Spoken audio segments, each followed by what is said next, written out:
Now, we all know how bad that Golden State Valkyrie game was, man.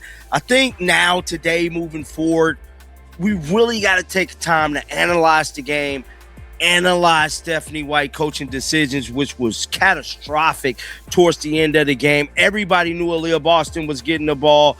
Then you had other people open in the corner. Then the referees played a factor. Stephanie White didn't go out like Becky Hammon. And that's what this video is about. See, Becky Hammon went into her press conference standing on business. That was Becky Hammon did. Becky Hammon let it be known. I don't give a damn, find me. That's what she said. And that was the type of energy we should have seen from Stephanie White in the press conference. Make no mistake, this wasn't some muted, subtle swipe, nor was it one of those sterile PR scrub corporate statements designed to placate the masses. What we just witnessed completely shattered the predictable, rehearsed monotony of a standard modern press conference, delivering an unfiltered, high-impact reality check that changes the entire narrative. All know how bad that Golden State Valkyrie game was, man. I think now, today, moving forward, we really got to take time to analyze the game, analyze Stephanie White coaching decisions, which was catastrophic towards the end of the game. Everybody knew Aaliyah Boston was getting the ball. Then you had other people open in the corner. Then the referees played a factor. Stephanie White didn't go out like Becky Hammon. And that's what this video is about. See, Becky Hammon went into her press conference standing on business. That was Becky Hammon did. Becky Hammon let it be known. I don't give a damn, find me. That's what she said. And that was the type of energy we should have seen from Stephanie White in the press conference. And I'm here to tell you, the press conference was 4 minutes long. They didn't even want to talk about the damn game for real. Just embarrassing, bro. And I know I keep saying this, and I'm going to keep saying this all season long. Stephanie White is not Caitlin Clark-Field Jackson. She's Doc Rivers. And for whatever reason, she don't want to take responsibility for her actions. Hell, we heard even Natalie threw some shots at the Fever last night. This was a lethal, unapologetic demolition of how Indiana's coaching staff is completely mismanaging the most influential icon in women's basketball today. We are witnessing a monumental operational failure on the sidelines, an ongoing series of systemic coaching blunders that have completely set the sports world ablaze and triggered a massive, league-wide uproar. I never, ever heard Stephanie White take any errors or take responsibility for her coaching errors, because we all know she has errors in her artillery. We all know there is some let's just say not bulletproof seams in that vest when it comes to now. I mean, when it comes to Stephanie White, bro.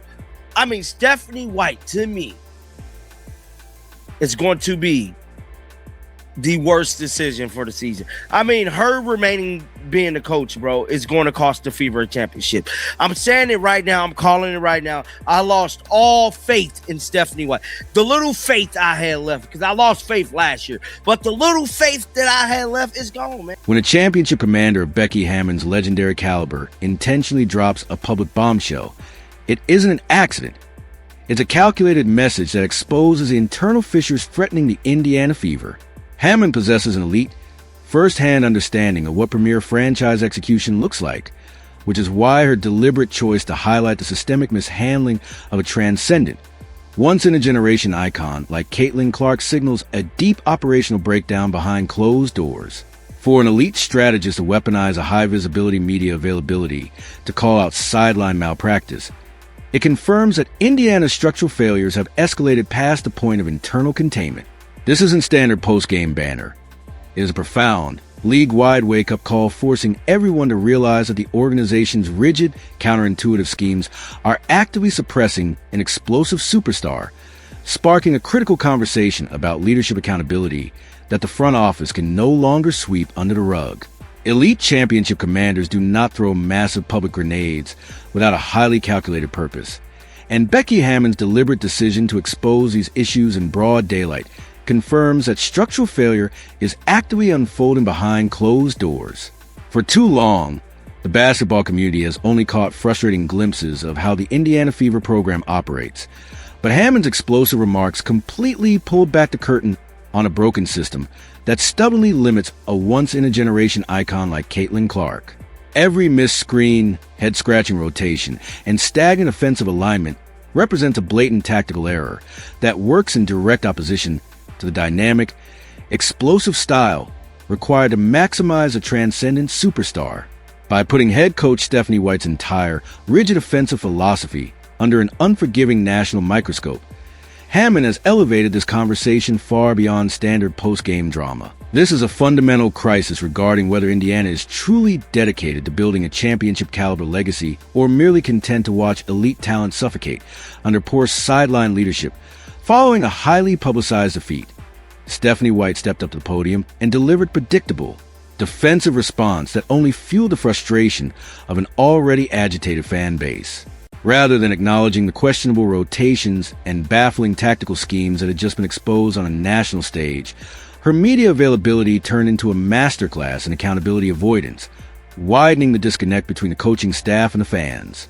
This safe PR scrub behavior stands in staggering contrast to Becky Hammon's viral post-game briefing, where the veteran coach chose to go to absolute war for her program, unapologetically calling out league officiating and inviting financial penalties to shield her roster.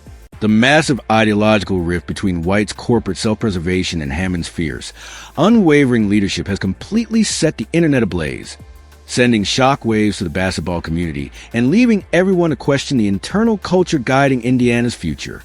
Went out like a G, and she say, "Find me." That's what Becky Hammon said. Listen to Becky Hammon, y'all.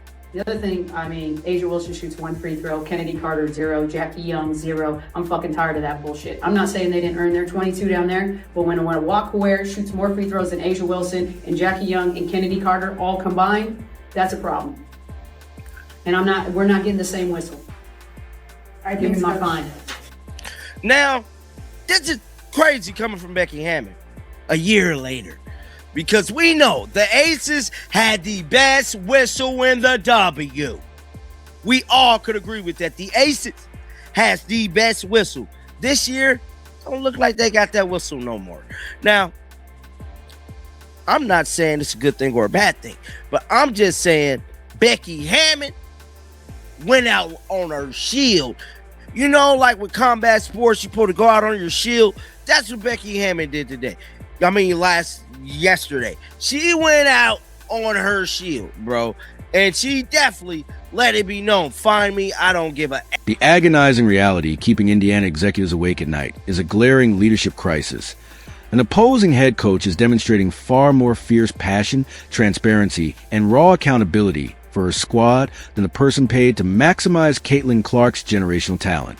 Stephanie White's persistent deflection remains utterly disconnected from the intense urgency this historic WNBA era demands, exposing a cultural breakdown within the Fever organization, where avoiding blame takes priority over correcting deep-rooted tactical failures.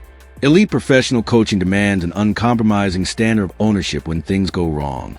When a leader flatly refuses to own the systemic rotations and strategic blunders that derail games, that avoidance filters straight down into the locker room, fracturing player trust and clouding the program's future.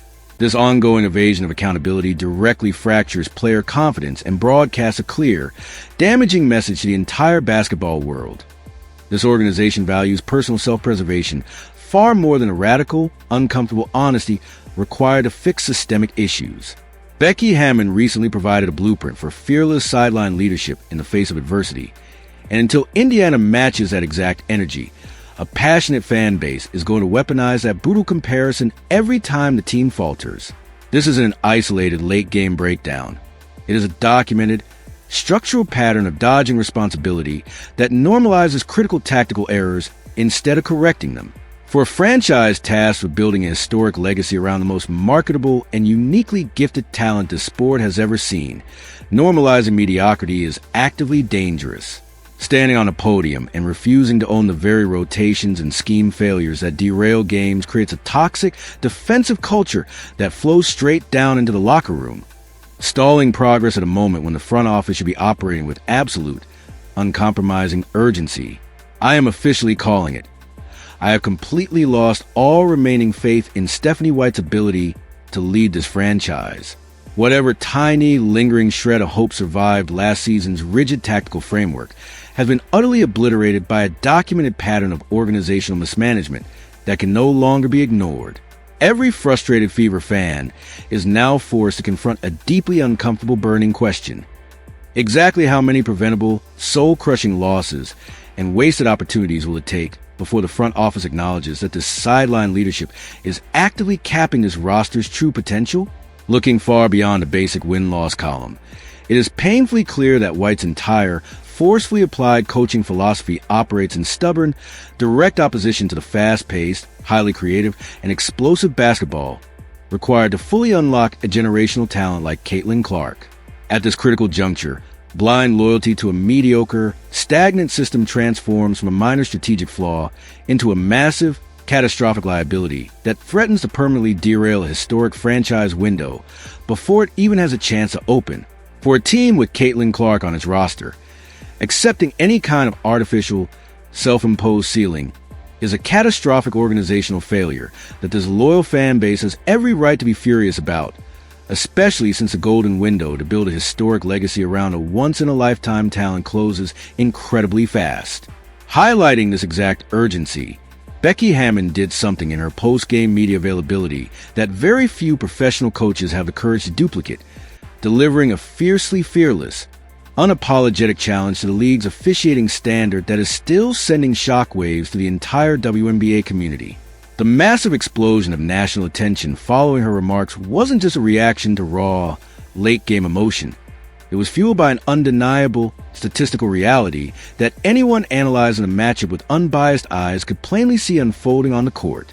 When elite, dominant interior forces are consistently denied a whistle despite enduring physical containment strategies in the paint, while lesser matchups generate rhythm-disrupting whistle advantages on the perimeter, it exposes an officiating pattern that completely alters competitive fairness. Hammon met that challenge directly, fundamentally prioritizing her roster's protection over corporate compliance and laying bare a league-wide inconsistency that the front office in Indiana can no longer afford to ignore. The glaring free throw disparity on that post-game stat sheet was a mathematical anomaly that completely shattered the game's natural rhythmic flow, exposing an undeniable officiating imbalance that demanded a public response. When your dominant physical interior anchors are repeatedly denied a whistle while battling the trenches, yet the opposition converts unearned perimeter opportunities at a staggering rate, it crosses a line from poor fortune into a highly questionable pattern that must be challenged. Becky Hammon did exactly that, marching straight to the microphone, completely unfazed by impending league penalties, and essentially inviting the front office to fine her while putting everything on the line to shield her roster. This raw display of tactical defiance leaves every viewer asking a piercing question. Why is this level of fierce, unwavering player advocacy so vanishingly rare among modern sideline leaders? It highlights a profound failure in the sport's current media